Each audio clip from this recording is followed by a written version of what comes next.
80s revolution with Jason Nupp, a one and all show full of fun where anything can and does happen. Pickups, fan mail, toy reviews, camping with the New 80s Revolution Jr. Whatever the heck else does not fit into a specific category, Jason covers it right here, folks. And now, the host of the New 80s Revolution, Jason Nupp.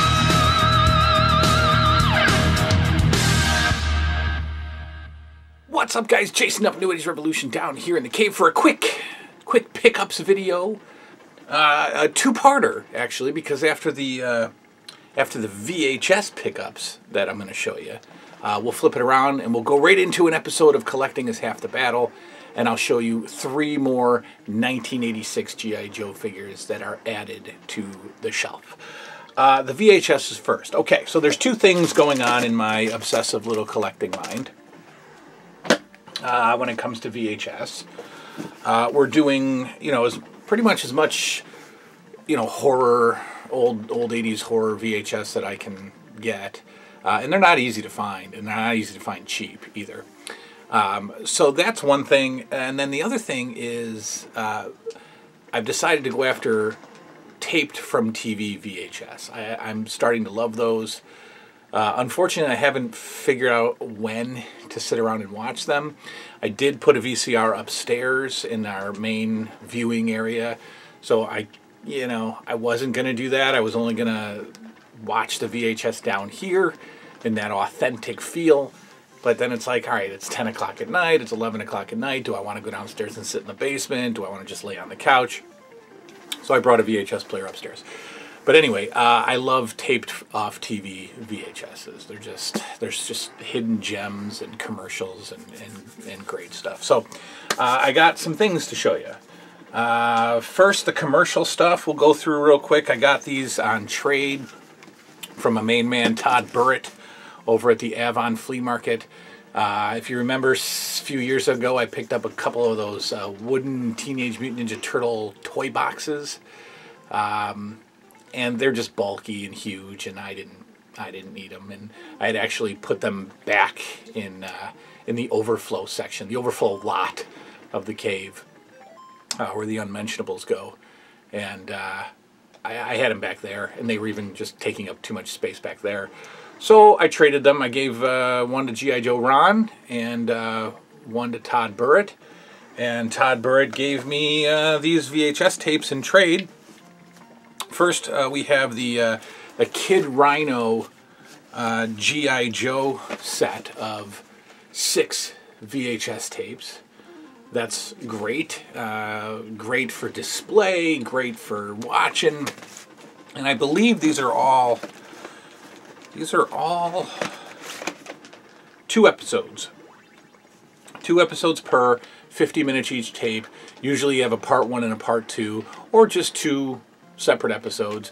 And as I go through the G.I. Joe cartoon, which I should hopefully be starting back up again soon, when it comes time to watch these episodes, I will watch them on VHS from the Kid Rhino collection. So just 2 fun little G.I. Joe 6-pack of VHS to add to display.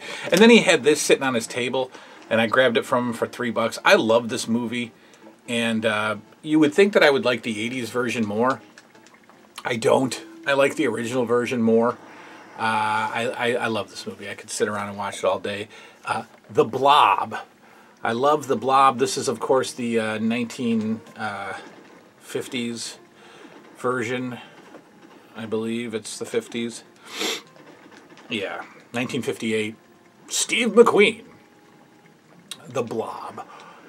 Love it. This is from Good Times Video. And I think Good Times Video was probably a crappy VHS company. I think they made some really bad wrestling tapes. Like, I don't know. But we got Good Times Video, The Blob on VHS. Love it. Can watch The Blob all day. And like I said, love the 50s version way more than the 80s version. All right, the fun stuff. The taped off of TV stuff. These are all eBay purchases. The prices, look, it's almost like I think I get an idea about something, and I'm like, oh, I'll be able to get those for nothing. I mean, who cares about taped off TV VHS? Apparently everybody, because the prices for these are increasing, or they're high. You would think these would be like throwaway dumpster lot things. And there are a lot of big batches of crappy TV shows or crappy movies that, you know, people have taped, and they'll sell it in like a collection of 25. So you see 25 VHS tapes, all taped from TV in one big lot for like $12.99. But then you look, you know, you can kind of blow up the photos and look through the movies, and it's, you know, it's junk. And what I'm finding is that, and I think probably a lot of older folks have done this, there are some lots of VHS tapes on eBay that have modern-ish shows, like definitely in the 2000s. So I think some older folks are still using the old VCR to record. You know, there was some newer stuff. I mean, not 2021 stuff, but like, you know, 2006, 2005. Like, geez, you know, I wouldn't bother with any of that. But, and then you have some ridiculously overpriced stuff. Like there's a Nightmare on Elm Street, like Part 4, taped off of WGN in Chicago. I would assume in the 90s. The guy's got like a $70 opening bid on it. It's so stupid, so dumb, and that'll sit there literally for the rest of that guy's life. But you know, anyway, I got some decent stuff for like less than $15 each, and both of these I'm super excited about. These are from the same guy. He really packaged them up pretty good, and they're labeled pretty crisp too. This is Critters, taped off of Showtime in the 80s. And what's good about this is that there is a ton of pre-movie stuff from Showtime and then post-movie stuff from Showtime. So you know, basically, let's say the movie's an hour and a half. I think he taped about 2 hours of pre and post stuff on this. This is actually February 12th, 1987. Critters, taped off of Showtime in 1987. That is huge for me. Next one I'm even more excited about, and because this is what the TV would do back then. The TV, I remember Friday the 13th or Halloween, they would air, you know, certain cable channels would air marathons of Friday the 13th, or air marathons of Halloween. Right, because it was like a special thing, right? You couldn't watch it any day you wanted. So, hey, it's Halloween. Let's put a whole bunch of scary movies on. And I know they do that today, but it just doesn't feel the same. But anyway, April 1st, 1987, Showtime aired April Fool's Day on April Fool's Day, 1987. This has even more extra footage on this tape. So, two incredible movies taped in 1987 off of Showtime with previews and post views and all kinds of awesome stuff on these two tapes.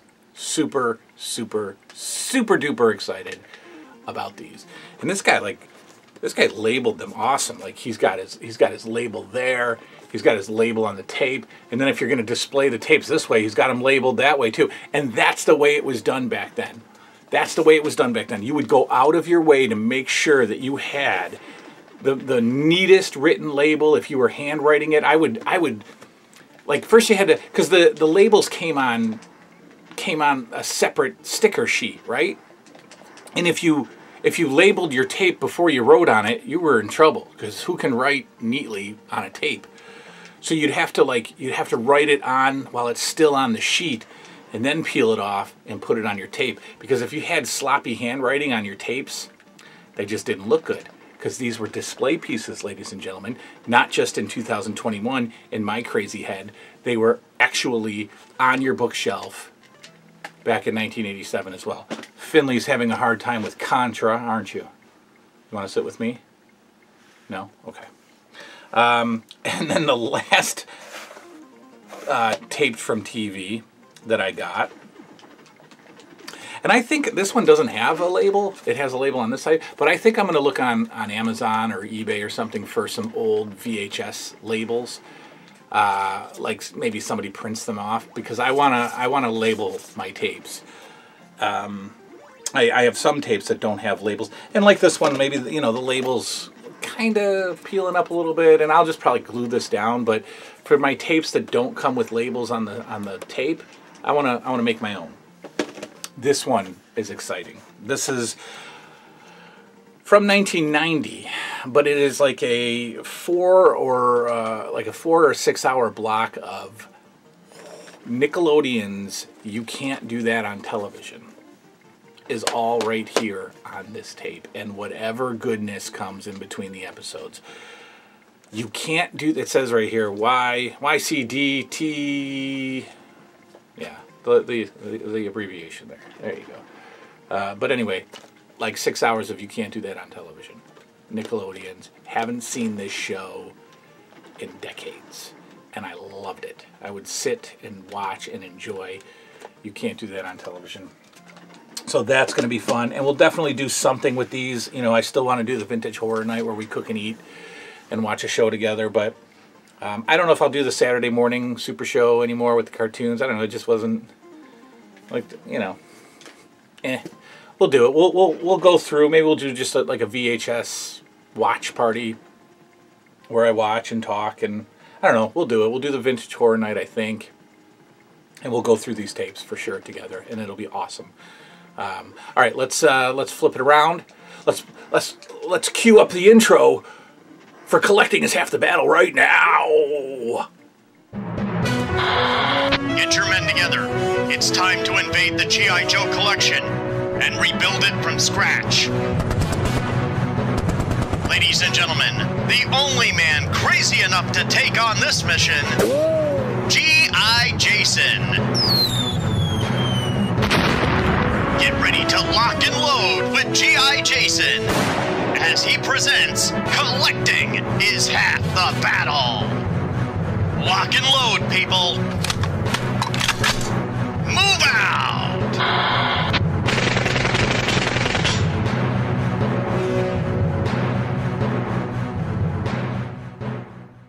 Oh yes, we are back. How about that? We're sitting over there, and now we're sitting over here. How did we do that? How did we pull that off? Collecting's half the battle. Yeah, here we go. 3 more G.I. Joe figures added to the collection. 2 of them courtesy of my man G.I. Joe Ron. He went to a toy show, picked up a few for me, $10 each. That's a massive steal. I don't even know if that was a real price or if that's what he charged me. But $10 each for 2 complete 1986 figures? Unheard of. Ridiculous. First one we got is probably one of the plainest G.I. Joe figures I've ever seen. This is Cross Country, I believe. Hang on, yeah. This is Cross Country. He's the Havoc driver. The Havoc vehicle. Cross Country came with nothing. And there he is. Cross Country. Well, he came with the Havoc, so I guess he did come with something. But Cross Country is going up on the shelf. We'll get him all labeled up. We'll get him on a stand. And there he is. He is added to the collection. The next figure, who is now part of the new 80s Revolution family, this is, ladies and gentlemen, get his gun in there, a complete and somewhat loose, I might have to do a, yeah, I'll definitely do a waist change on him, just because those are fun, and I actually like changing out the waists, but we have a complete 1986 dial tone. There he is in all of his complete glory. 1986 dial tone added to the family. So nice to have him. Thank you, G.I. Joe Ron, for a $10 deal. We'll get him crossed off. We'll cross dial tone off of our list. He's gone. And the next one we'll cross off, we'll do it right here. I think we'll do it right here. Yeah, I'll do it right here. Goodbye. You are crossed off. You are all crossed off. All right, the next one. The final one. Added to the collection. Let's make sure we got all of his bits and pieces. Yep, there's the final bit and piece. This is 1986 Lifeline. Also, nah, he's all right. Yeah, he's fine. We won't change the band. 1986 Lifeline, complete with his rescue pack there. We've got the elusive hose face mask thingy. There we go. We have his backpack communications pack thingy. And then, of course, we have his pretty awesome looking weapon. Gun? I mean gun, yes, thank you, Finn. All right, that's that. That is that. 3 more figures added to the shelf. 1, 2, 3, 4, 5, 6, 7, 8, 9, 10, 11, 12, 13, 14, 15, 16, 17, 18, 19, 20 to go. 20 to go, including some repeats. You know, we've got like dial tone, leatherneck, mainframe, wetsuit. They're all in the special missions Brazil figures as well. So those are probably just repaints and expensive repaints, but we'll do it. 3 figures added. Cross Country, Lifeline, and Leatherneck are all part of the family now. So we're going to get them up there and we're chipping away. That's that. How you doing? You're playing NES Platoon for some reason. Are you doing well? No. Can't get past the first board? Can't even get past the first few guys? Yeah. 5-year-old struggles with NES Platoon. Who'd have thunk? I beat it when I was 5. No, I didn't. Good night now.